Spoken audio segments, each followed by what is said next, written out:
యోగినేతవు, వినీతుడవు, నీ అంత గొప్ప గురువు లోకంలో ఇంకోళ్ళేడు. వినీతుడు వినేయుడు. వినీతుడు అంటే గురువు, వినేయుడు అంటే శిష్యుడు. అసలు గురువుగారు అంటే అర్థం ఏమిటంటే వినయం శిష్యుడికి నేర్పినవాడు. ఎవడు శిష్యుడు? వినయం నేర్చుకున్నవాడు. అసలు ఆ వినయం లేదనుకోండి వాడు శిష్యుడే కాడు. కాబట్టి వినీతుడవీవు, నువ్వు అంత గొప్ప గురువువి, లోకానికి నిన్ను మించిన గురువు లేడు, అందుకే నీకే ప్రథమ నమస్కారం. అటువంటి ఓ వ్యాస మహానుభావ, హే భగవన్, యోగినేతవు వినీతుడవీవు చెలించి చల్లరేకాతుర కైబడిన్వగవ కారణమేమి పరాశరత్మజ. ఓ సామాన్యమైన వ్యక్తి ఏదో భయపడిపోయినట్టుగా పరితాపాన్ని పొందినట్టుగా నువ్వు దుఃఖపడుతున్నావేమిటయా? ఆశ్చర్యంగా ఉంది. ఏ కారణం చేత ఇలా బెంగపెట్టుకు బాధపడుతున్నావు? అది త్యాగే నైకే అమృతత్వమానసు, సనాతన ధర్మం యొక్క గొప్పతనం. దేని చేత అమృతత్వాన్ని పొందుతాడు అంటే త్యాగము చేత అమృతత్వాన్ని పొందుతాడు.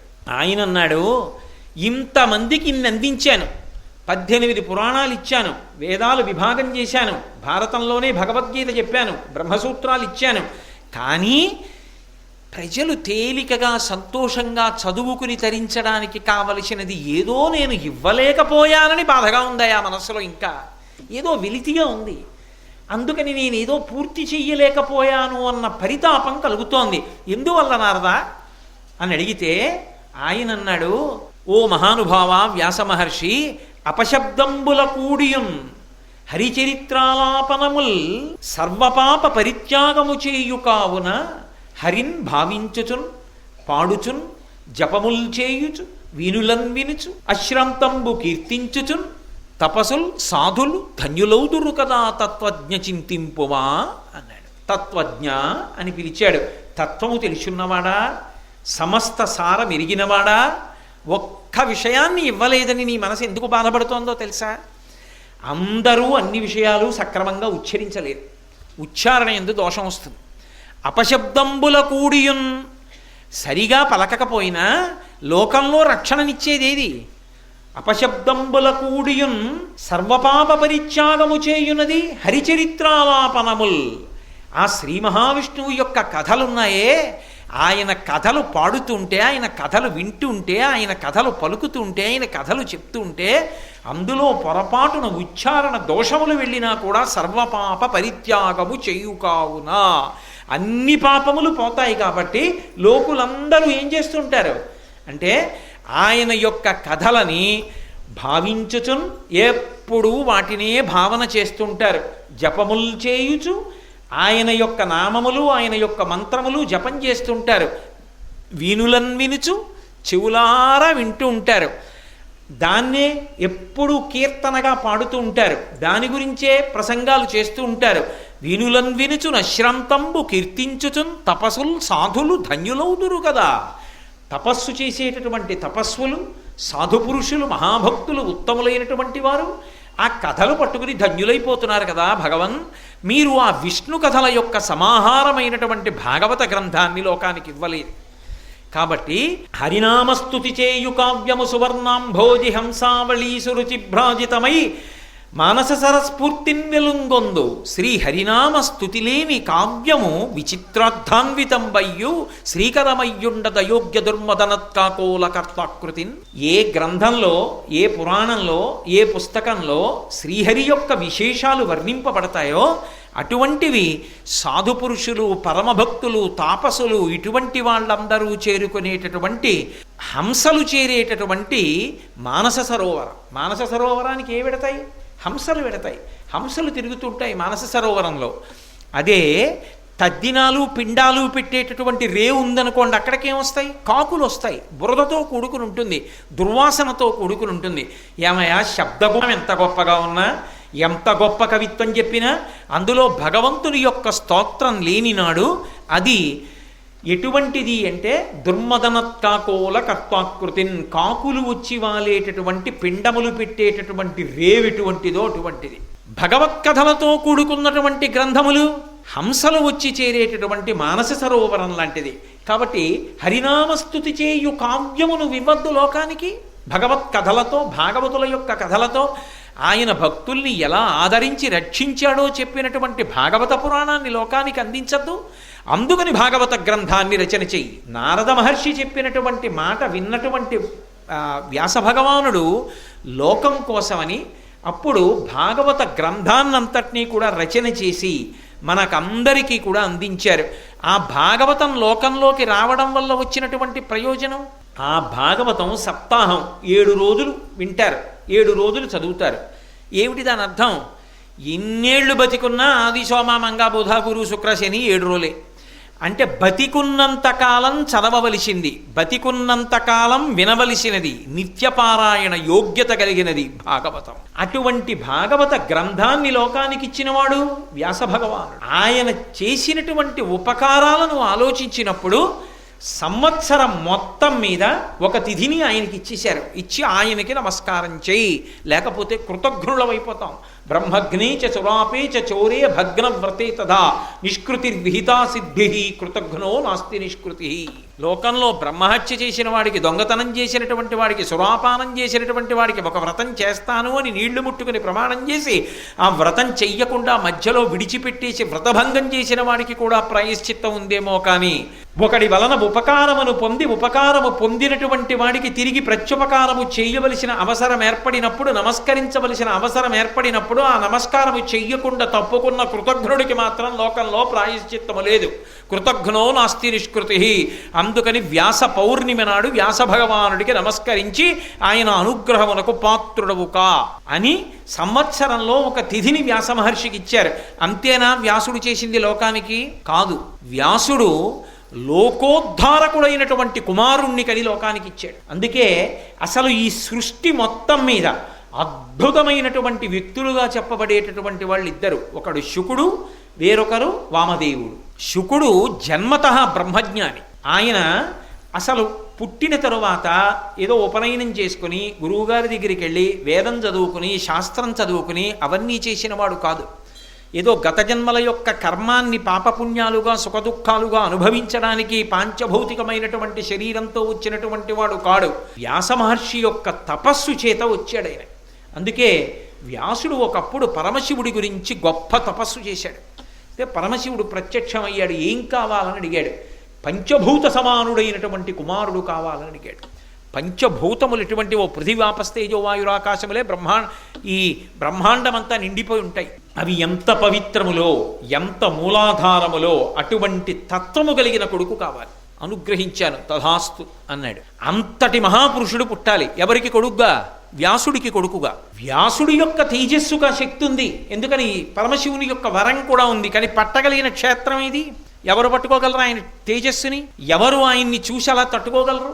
మహాభారతంలోనే దేవరన్యాయంలో ఇవాళ నీకు బిడ్డను అందించడానికి వస్తున్నాడు ఒక వ్యక్తి అంది ఆ సత్యవతీదేవి.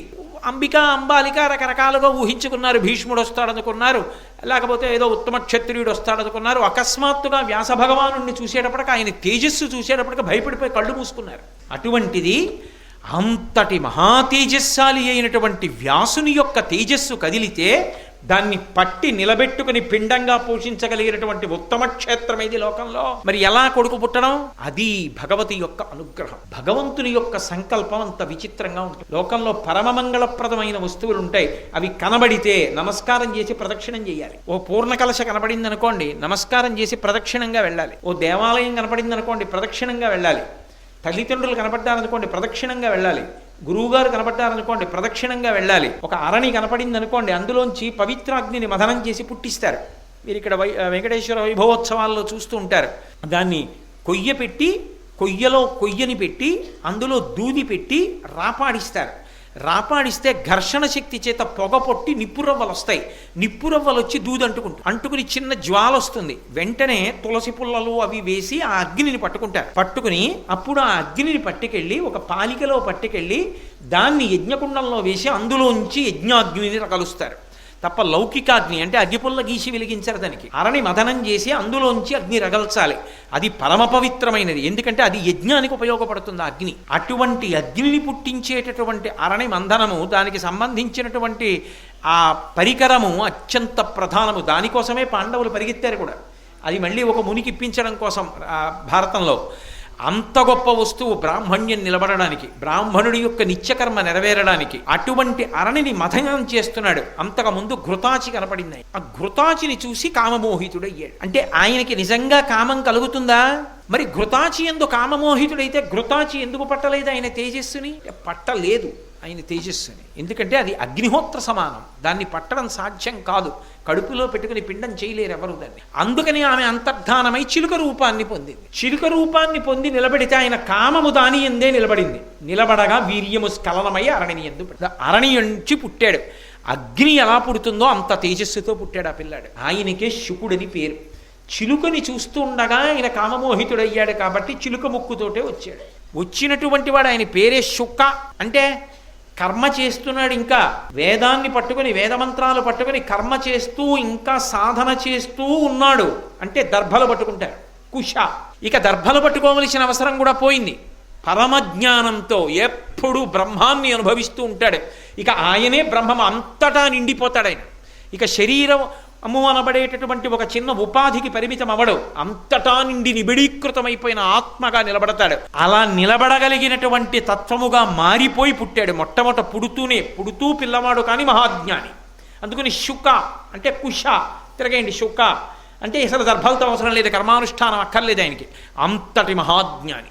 పుట్టుకతో కారణజన్ముడు. అందుకే భాగవతాన్ని ప్రవచనం చేయడానికి అధికారం ఆయన ఒక్కడే పొందాడు. ఆయన ఎంతసేపు ఉంటాడంటే ఒక ఆవు పాలు పితకడానికి ఎంత సమయం పడుతుందో అంతకన్నా ఎక్కువసేపు ఎక్కడా ఉండడు. ఎందుకని?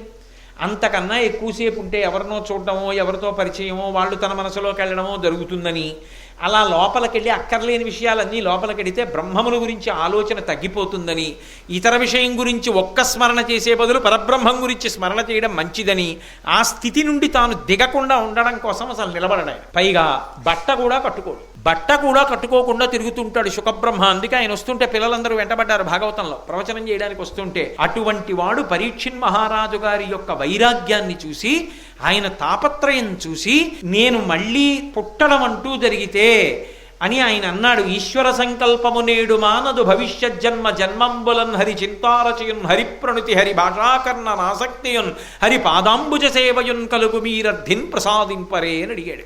మళ్ళీ అంటూ పుట్టడం జరిగితే నేను భగవంతుని యొక్క కథలు వినేవాడిగా, భగవంతుని కథలు చదివేవాడిగా, భగవంతుని యొక్క పాదసేవ చేసేవాడిగా, భగవద్భక్తుడిగా పుట్టాలి అంటే నాకు ఉన్న ఈ 7 రోజులు ఏ కథ చదువుకోవాలో, ఏ కథ వినాలో అటువంటి కథని నాకు చెప్పండి అని అడిగాడు. 7 రోజుల్లో చచ్చిపోతానంటే బెంగెట్టుకోకుండా 7 రోజుల్లో చచ్చిపోతానంటే ఈ 7 రోజుల్లో ఏది వింటే ఇక నేను పుట్టనో అది చెప్పమని అడిగిన వైరాగ్యం కలిగినటువంటి వాడు, అంతటి భక్తుడు కనుక ఆయనకి భాగవతం చెప్పడానికి 7 రాత్రులు 7 పగళ్ళు కూర్చున్నాడు శుకబ్రహ్మ. అటువంటి మహాజ్ఞాని ఆయన పుట్టినప్పుడు దేవీ భాగవతంలో చెప్తారు, అంతరిక్షత్వపాతోర్యాం దండం కృష్ణాజినం శుభం అని. ఆయన కట్టుకోవడానికి కావలసినటువంటి కృష్ణాజినం, ఆయన చెయ్యి పెట్టుకోవడానికి కావలసినటువంటి దండం, ఇవి తండ్రి ఇచ్చినవి కావు. అంతరిక్షంలోంచి పరమేశ్వరుడు విడిచిపెట్టాడు ఆయన కోసం, శుకబ్రహ్మ కోసం. అంతటి మహాజ్ఞాని.